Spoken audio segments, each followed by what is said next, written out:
So it's been about 2 weeks now since the NBA trade deadline hit, and now that we've had time to let the dust settle and everything, I figured we could go and look at each team and see maybe where some of their regrets may lie. So shout out to Zach Buckley here. He writes a lot of these Bleacher Report articles. But yeah, we're going to be taking a look at each team and what they think are some possible regrets from each team at the deadline. I doubt I'll agree with all of these or whatever, but if anything, it's something interesting for us to talk about as we go into this last part of the NBA season here. Starting off with Atlanta, yeah, dealing DeJounte Murray for multiple long-term assets. I don't necessarily think this is such a bad idea. I mean, you traded a lot to get DeJounte Murray, and I know that the Hawks haven't been very good this year. That's been a whole thing. They're like, should we just move on from these guys? It sounds like both Trae Young and DeJounte Murray will be in trade rumors throughout this offseason. And also, shout out to the Atlanta Hawks rebuild series that we're doing that's going to be coming out on Saturday, so be looking out for that. But I don't think it's a bad thing that they didn't trade DeJounte at the deadline here. Like, I'm not saying you shouldn't probably try to retool this team a little bit. I don't think the DeJounte Murray Trae Young thing is a great pairing necessarily. And honestly, I think we've seen a decline in Murray's play since going here. I don't think that's really hard for anybody to interpret. But you're going to get more from him in the offseason when people have more assets to move, like more draft picks become available. It's easier to move contracts. People have a better idea of where everything's going. And DeJounte Murray probably wasn't going to move the needle for any of these teams that were trying to get him. Boston Celtics parting with a first-round pick for wing depth. I guess my question is, who are you going to get? Are we looking at Najee Marshall? Like, you're not trading a first-round pick for him. I'm going to assume that's just a picture or whatever. Like, yeah, they have Sam Hauser on the team. He's kind of their, like, go-to backup wing right now. But like my question is who is on the market for you to go get? Like the Pelicans is a great team to look at, right? Like were you going to get a Herb Jones or a Trey Murphy? Like I just don't think that was an option. And any of those good wings they're just not readily available. There's a reason teams want to hold on to them so much. So I don't know what you thought that you were going to get with that first round pick. Like maybe a Bruce Brown or something was available, but I don't think that's necessarily the player that they were looking for. So I don't know what you're going to get. Come playoff time, it'll be interesting because, obviously things shrink to like those 7-8 man rotations. Like Sam Hauser probably still gets some burn come that time, and he might be the only wing you really need off the bench. So I'm not too concerned with that. Brooklyn Nets flipping Dorian Finney-Smith for first-round picks. So yeah, the report was that somebody offered 2 first-round picks for Dorian Finney-Smith, which I don't know what team was trying to do that. It was probably my Chicago Bulls for all I know, whatever, because that's just something they do, right? But yeah, no, if that was on the table and if someone was going to give you a first round pick for Dorian Finney-Smith, I'm doing it. I know he's a nice player and everything, but like Nets aren't going anywhere this year. They're clearly struggling to figure out what direction they want to go in. Like who can they actually build around on this team? Who's worth building around on this team? And Dorian Finney-Smith's not probably going to be around long enough long term. It's not worth paying him for the production you get out of him. If somebody was willing to give you a first to take him on, then great, because he could help out a championship team. Don't get me wrong. He's one of those good wings or whatever. Maybe it was Boston trying to get him. I don't know, right? But I don't know. I just don't see why they wouldn't have done this. I think it's weird that they didn't move him. Charlotte Hornets capitalize on Nick Richards trade market. That is interesting. So obviously Charlotte were probably, I'd say, some winners at the deadline and everything. We've already seen some good production out of like Trey Mann in his very few games or whatever. I'll be curious to see kind of where his development takes him. He's finally going to get a chance to get some real solid burn on a team. But they were clearly selling all the assets that they could at the deadline, whether that be PJ Washington, Gordon Hayward, right? Nick Richards is a guy that I'm a big fan of, like very big, strong, athletic, great defensive presence, obviously tall, 7 foot, right? Like a lot of teams could use a guy like this. He's not very expensive either. I want to say he's on like a pretty cheap contract. It might be only like 4 or 5 million, but you guys can confirm that for me. But no, like I imagine like a Golden State or something. Like they couldn't have found a way to make that work. Like it doesn't seem like a hard trade to execute. So I'm kind of surprised, especially when you hope that Mark Williams is probably your center of the future anyway. Like, yeah, I would have tried to capitalize on this right now before you have to go and pay this guy. Chicago Bulls turn Andre Drummond into multiple second-round picks. Look, we could talk about the Bulls for an hour on here, but you guys have heard that plenty of times before. I mean, I'm just an annoyed Bulls fan at this point. I don't even want to watch Bulls games at this point. Like, they should have traded a ton of people. Like, they should have made any sort of moves. But yeah, this was an easy one. Like, you think Drummond's coming back next year for another minimum contract? Like, no, that just doesn't make any sense. Like, somebody's going to give him like a decent contract or something. And if it's the Bulls, then whatever, right? It's not like we're winning any games anyway. But like, why not just turn him into something? Like, where do you think you're going this year? And I know AR, the GM for the Bulls, keeps saying like, no, I think we can turn this season around and everything. Like, great. Like, what does that mean? So you can get bounced in the first round by Boston? Like, great. Like, I'm just so sick of some of these franchises being like, oh, well, look, we made the play in. Like, that, we're pretty good, right? I'm like, yeah, as a 10 seed, congratulations. You have a losing record. But whatever. Yeah, no, they should have traded Drummond and everyone else, honestly. Cleveland Cavaliers move Isaac Okoro for a better shooting wing. Excuse me? Shout out Basketball Reference. 9 points a game. All right. 3 rebounds. Oh, look at this. About 3 3-point attempts a game. 40%. Interesting. No, Isaac Okoro's been like a nice player for them this year. Like he's really turned his game up a little bit. Obviously the Cavs been playing great, and he's been no reason why he's not.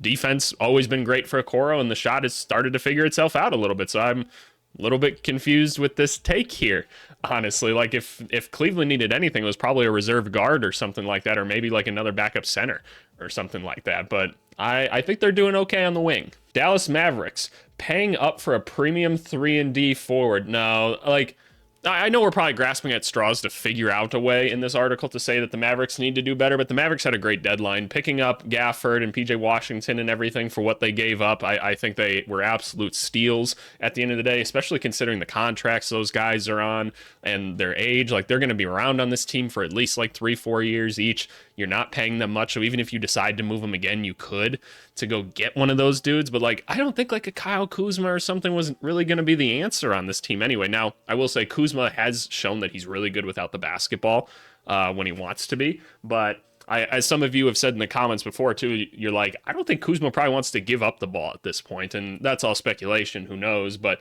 I think the Mavericks did just fine at the deadline. I am so interested to see how they perform the rest of the season. I can't wait. I want to do a compare and contrast of how they've been playing up until the deadline versus after, and I'm very curious to see if there's a difference. Denver Nuggets bring in an experienced wing.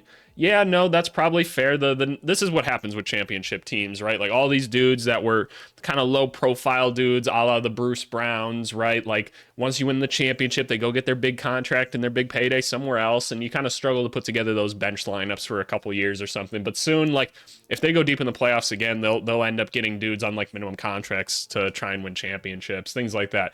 But yeah, no, I think they probably looked more at the buyout market, right? And they're trying to develop some of these younger dudes on the team too. But they could definitely use some help in the backup wing department. I mean, you can look at the team positionally right here, right? Like Justin Holiday, like he's really only good for shooting at this point. You got KCP, right? Like Christian Brown is awesome, right? Like Strother's had some moments for you, but he's still young. Peyton Watson's had some moments for you, but he's young. Like Kankar, like kind of like So it's a lot of youth, right? That's why they say experienced wing on here. Again, I don't know who you go get and everything. Like, is it worth bringing in a Dorian Finney-Smith or something for a first-round pick on this team? Maybe that's enough to put them over the top again. But I don't know. I think it's kind of hard to say. Detroit Pistons finding a first-round pick for Isaiah Stewart. So I've been kind of saying this for a bit with Detroit. I just don't understand where Isaiah Stewart fits in to things. And I'm just not a big, like, beef stew fan. I love the energy he plays with and everything. Well, maybe that's the wrong way to describe someone that's going to be prosecuted right now for assault on Drew Eubanks or whatever, but that's his own deal, right? That we've seen Isaiah Stewart do this kind of stuff before, but I don't understand like what he is. Like he's too small to be a center height wise, right? Because he can't be a rim defender or anything. He's very physical. That's awesome, right? Kind of Nene vibes, right? And his 3-point shot's gotten better, but like defensively, there's still limitations. And at the 4, he's not really quick enough to guard like a lot of the perimeter players that play the 4 now. So I've always just said, I'm like, I don't understand where he fits in this whole rebuild. I think he's just part of the log jam in the front court that they're trying to figure out, when really it should just get Jalen Duren on the court as much as possible. But yeah, no, I mean, if you could find a first-round pick for him, great. I don't know who is going to give you that, but maybe a team like the Miami Heat or something could take him on. That could be a cool place to send him or something, or you just send him to Charlotte, because that's where guys that get in criminal trouble sometimes go for whatever reason. But no, anyway, yeah, no, I think Detroit's got to find a way to move off of Beef Stew. I just don't think he fits with them. Golden State Warriors cobbling together their top assets, not including Jonathan Kuminga, for an Alex Caruso deal. Yeah, so for those of you that don't know, like it got kind of leaked that the Bulls were like, yeah, no, we'll give you Caruso, but you guys got to give us Jonathan Kuminga. It's like, What are the Bulls doing, man? Like, how is anybody supposed to take you seriously with shit like that? Caruso's awesome. I love Alex Caruso. You may look at his numbers and think one thing, but he's just one of those dudes that just impacts the game so much whenever he's on the court. He just is. He's every coach's like favorite player. He's like a TJ McConnell type guy, except even more effective. So I understand why Golden State wanted him and everything. Like, made sense to the Bulls to try and get a first round pick for him or something. But this should have been a simple trade. Like, we get a first round pick in like a Moses Moody or something like that. I wouldn't even be like thrilled about that, but they just should have done it so they could get something. Like, the Bulls keep saying, oh, we're gonna get a better culture because of him, right? Like, he's going to help us build a winning culture here. He's going to leave you guys after next year. He just is. You think he's going back to this? There's no way. Just get something for him. There's no time to build a culture or anything. None of these guys are going to be here at this point. It doesn't matter. So I can't even blame Golden State for this. Like, I feel like they probably tried to, like, barter in good faith and everything, but the Bulls are just too fucking stupid to figure it out. Let's move on to the Houston Rockets. Swap out Jayshawn Tate for a better shooter. Yeah, no, that's fair. I'm not a huge Jayshawn Tate fan. Like, he's had some moments where he's looked very interesting offensively and defensively. He's played a lot of different positions for the Rockets and everything, but a lot of times when they're moving you around these positions, they're not quite sure where you belong, and I think that's kind of where Jayshawn Tate falls into.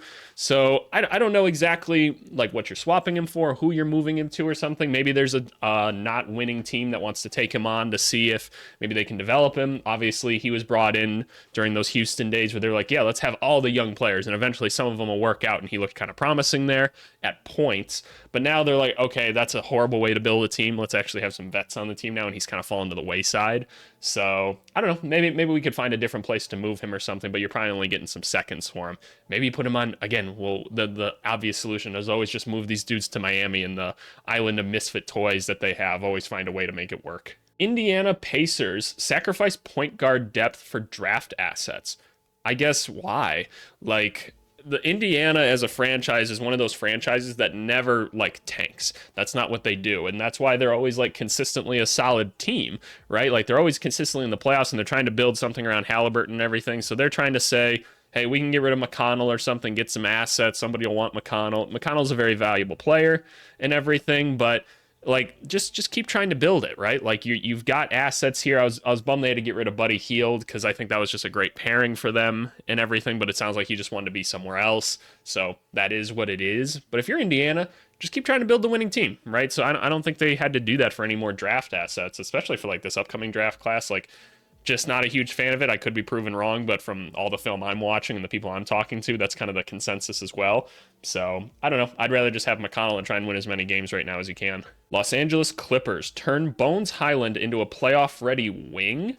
I completely forgot what we were talking about for a second. I thought they were saying, yeah, we're going to have Bones play the wing now. I was like, what?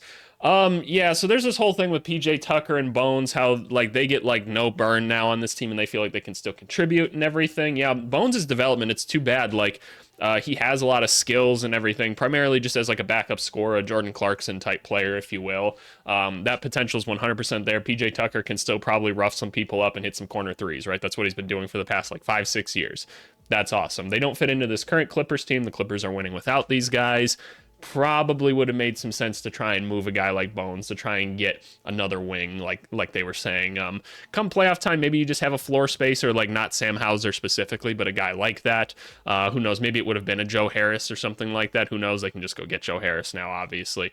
But who knows, right? Like, I like the idea, and yeah, it's too bad you've got this young, talented guy that's not getting any burn. It's just there's no point in having that asset on the team. It's especially if these guys apparently conveyed that they're like, look, man, we're trying to get some burn right now. So I don't know. I just think that leads to bad blood, and clearly that's what it's turned into. Los Angeles Lakers turn a first-round pick and maybe more into a two-way wing. Again, we keep talking about these wings and everything. Who is available? Like, it was Dorian Finney-Smith, Gordon Hayward, and like, who else even really got moved at the deadline? Like, PJ Washington's like a semi-wing at times, but like, again, I just don't know who is available, right? I guess Bojan was the other one, but again, like they just went in different deals, right? And the Pistons actually didn't get a ton for Bojan at the end of the day, but they got some interesting assets. We're not here to talk about that right now. Like, yes, in theory, if you could do that, great. Yeah, the team could use another wing, but that's why these guys are so valuable, right? These athletic two-way wings, the 3-and-D guys, they're extremely valuable. But teams are holding on to them because they understand that. So I don't know who is available to try and make that happen.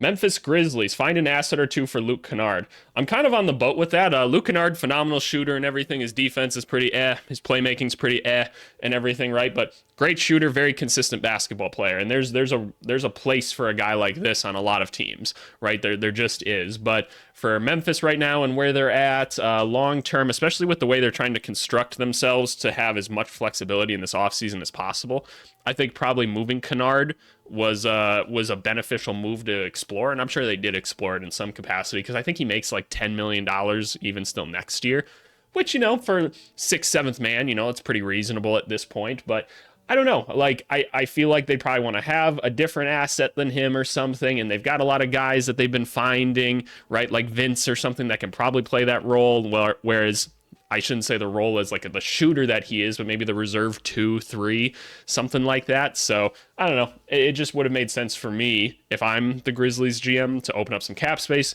go find the exact player you're looking for. Maybe you're trying to find another star player that you can trade and bring in or something. But yeah, it would have been nice to find some assets for Kennard. Miami Heat, find more size up front. Yeah, that's a thing. Like, obviously, Bam, great defensive player and everything, like, despite his size, because I think Bam's only, like, 6'9", only 6'9", right? But, like, there's just a lot of big people in the NBA, right? And so 6'9" isn't enormous, but he makes up for it with all of his athleticism and everything. Obviously, Kevin Love's the other guy they got. They got Thomas Bryant on the team. They could probably use a more consistent rim defender off the bench. Nick Richards is probably that guy that comes to mind, right? As an easily movable asset that they probably could have just moved something for to get. I don't know exactly how you make that work. The Heat don't have all the draft capital in the world and everything, but I completely understand that desire that they're expressing here. The Heat, who average the league's fewest blocks, and now that's probably somewhat of a skewed statistic because they do a better job guarding on the perimeter than a lot of other teams do, so they don't get as many like rim drives and everything, and like they know when Bam's not in the game that they can't let people get to the paint, but that's a whole nother thing, right? But yeah, no, I get the idea. They probably could use a backup big. I don't really know who would all be available right now. Like, honestly, Bismack Biyombo, who is smaller and everything, would have been a good guy for them to go get, but yeah, it's not a ton of that available right now. Milwaukee Bucks, add a point of attack defender with more offense than Patrick Beverley. So they're saying basically find someone that does what Patrick Beverley does, but better. I mean, I guess, right? Like, what are you trying to say here? That they should have found a way to make like Jordan Clarkson work or something like that? Like you move like Jay Crowder and Cam Payne or something for that? Maybe. I don't know. They don't necessarily have like first round picks that they could be throwing around like that, but I think just having the attitude of Patrick Beverley on the team is probably good enough.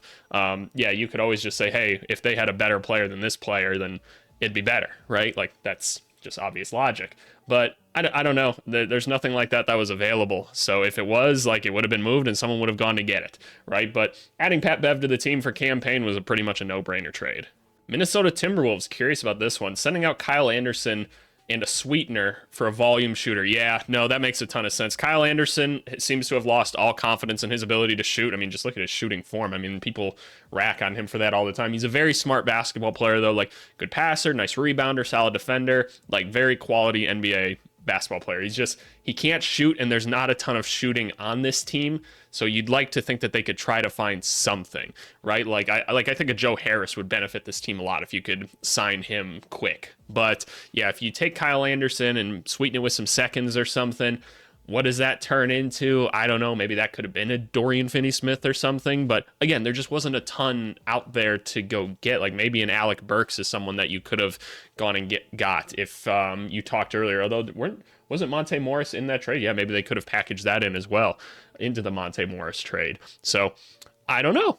But I like the idea. I like the idea a lot. They need shooting somewhere on this team, and they just need another like creator and stuff. Like Monte will help with that. He's not necessarily a creator scorer. I would have loved to have seen Jordan Clarkson on this team, but no, I think Monte was a good addition. They could use a shooting wing. New Orleans Pelicans dip into the draft collection for an upgrade at center. I like Valanciunas a lot, but I don't know again who the upgrade was going to be, and that's the thing with this article that we're seeing right now, right? Is there wasn't a ton available, so we could all say like, yeah, go get the upgrades or whatever. But what is the thought that we go get like a Clint Capella or something like that, someone that's a little bit younger. But I like the physicalness that Jonas brings to the game. Like, people don't, while he's not like the greatest shot blocker in the world, people don't like running into Valanciunas either. He's very physical. He's one of those still kind of old school bigs, if you will. And I don't know, I like him on the team next to Zion. I think that's a big, beefy duo that's kind of unique to this New Orleans team that people probably aren't going to want to play in the playoffs.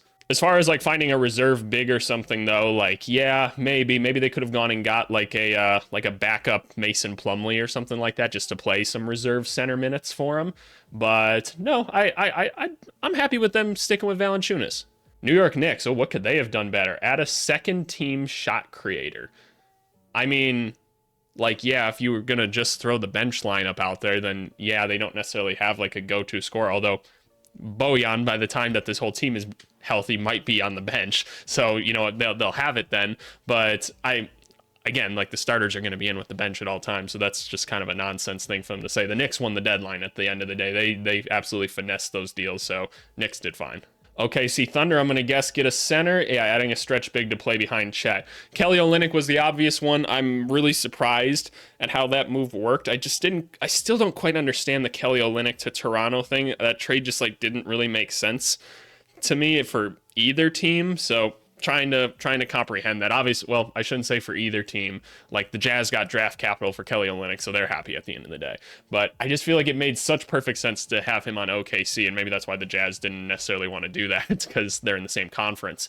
But no, it would have been nice. It would have been nice because right now they just have like no backup big that they can really go to. We'll see if Biyombo gets some minutes for them now that he's on the squad and everything, but sure would have been nice to have another stretch. Orlando Magic, I'm going to guess shooting. Use the depth at guard or center to add more shooting.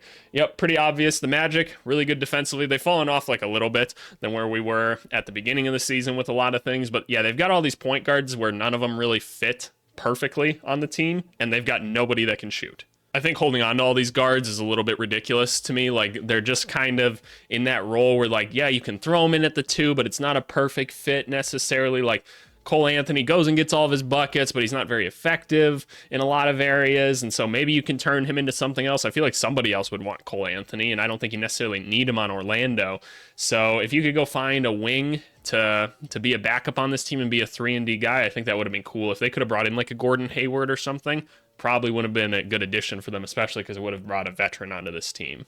Sixers, adding emergency depth for the injured Joel Embiid. Yeah, I'm sure they would have liked to have had Drummond, but again, the Bulls are just moronic, right? And just wouldn't do anything. The Sixers brought in like other second-round picks and stuff too, and moved second-round picks, so they could have definitely done it, but the Bulls are just dumb, so that's what it is. But yeah, no, I don't know where Philly's going to finish this year off. I'll be very curious to see what the combo of Tyrese Maxey and Buddy Hield with B-Ball Paul at center can accomplish, especially with Mo Bamba being the backup center, but it's going to be a tough remainder of the season for Philly. Phoenix Suns, scrounging up the remaining assets for a backup big. Yeah, no, Drew Eubanks isn't a great option or whatever. Nurkic is like pretty solid. You'll take him considering the other players you have on this team. You're more than okay with Nurkic. Drummond was such an easy asset to move. You could have pitted a bunch of teams up against each other. I think we've already talked about 3 or 4 teams that would have loved to have had Drummond on their team. Could have gotten 2 or 3 second-round picks for it, and Phoenix obviously moved some second-round picks to go get guys like Royce O'Neal and stuff, who was a nice pickup for them. I like that move a lot, but maybe 1 second-round pick and a pick swap or something could have gotten you an Andre Drummond, and it would have been cool for the Bulls to do that, but they didn't. Would have made perfect sense for Phoenix because they just need some rebounding and shot blocking, but this is where we are. Portland Trailblazers, flipping the veterans for multiple draft picks. Yeah, no, like... Here's my problem, right? I hate when teams take these players and don't put them in positions that they're going to succeed in right away. And that's what I feel like they've done with Scoot Henderson. Like, they took this guy with the 3rd overall pick, and they're like, okay, we're also going to have Malcolm Brogdon, Anthony Simons, and Shaden Sharp on the team who all want the basketball. We're going to give you these bigs and these wings that can't necessarily space the floor or anything for our driving young point guard and everything. And it's just weird to me. I'm like, what is Scoot supposed to do with this team? Like, yeah, there's some good vets for him to learn from, I guess, but like, how is he supposed to be effective when these are the kind of dudes that you've surrounded him with? It just doesn't make sense. It's cool that like dudes like Brogdon and like Grant and stuff have said like, hey, we like being in Portland. Like, we want to keep building stuff here. Like, that's awesome. there's not really a point though. You're not going to be good with these guys. Like I would just move them on and get some more capital right now because Portland doesn't have a ton of capital either because they've been making stupid moves for the past like 10 years. But yeah, it just doesn't work. This roster doesn't work. They need to build a better team around Scoot Henderson, and otherwise it wasn't worth the pick. Sacramento Kings upgrading at backup point guard. As we can see here, Davion Mitchell has had a pretty steady decline in his play since his rookie season, and that's disappointing. Like, he came in pretty early as like a guy that's like, hey, I can go get you some buckets, decently effective so far, obviously some room to grow, but like wasn't horrible by any means, but an elite defender and stuff, and he's just fallen off to the point where it's kind of questionable whether or not you can even really play him at times. And so, yeah, probably something Sacramento could use is something there. So maybe you could even use Davion Mitchell to make that happen, to go get like a TJ McConnell or something. Maybe Indiana values bringing in a younger guy like that that they can develop or something that still has that defensive instinct that McConnell has. So maybe that would have been something you can do. But yeah, no, Sacramento needed to make an upgrade somewhere and they just couldn't find it. San Antonio Spurs adding an impact point guard. There's time to do that. I don't think you need to rush with this stuff. Like, maybe they address it in the draft, who knows? But they do need some point guard help. I don't think Trae Young is the answer. I don't know what assets you're giving up to do that and everything. That seems a little extreme. Like, yes, he brings a lot of attention. That'll help Wembanyama in many aspects. I just don't think you're going to be winning many playoff games with Trae Young, though. I know he's made the conference finals before, but I don't know. I feel like people have Trae Young kind of figured out at this point, and his size is always just going to limit him in some capacity. I obviously clip this, and I hope I'm wrong at one point. Like, I love the energy and kind of the villain aspect of him. Like, I just think that's a lot of fun, but I don't think you need to bring that onto San Antonio here. I think you could probably use some of the players on your team like a Keldon Johnson or something, and maybe like a Zach Collins to go find you a different point guard. But I don't think it should be Trae. I'd rather them bring DeJounte back, honestly. Toronto Raptors, is that the mustache Bruce Brown is working with right now? That's fucking awesome. Moving Bruce Brown for the best available offer. Yeah, no, like I appreciate that the Raptors are trying to just like stay competitive, kind of Indiana Pacers style at all times. Like, that's kind of interesting, but yeah, no, they've got a lot of people at that wing position right now that they're kind of looking at developing and everything, and so it's kind of weird to hold on to an asset like this, but at the same time, they're like, well, if we really need the cap space this summer, we can just cut him because he has the team option on his contract. But I don't know, like, it's going to help you win games to have Bruce Brown on your team. He's just always going to be a positive impact.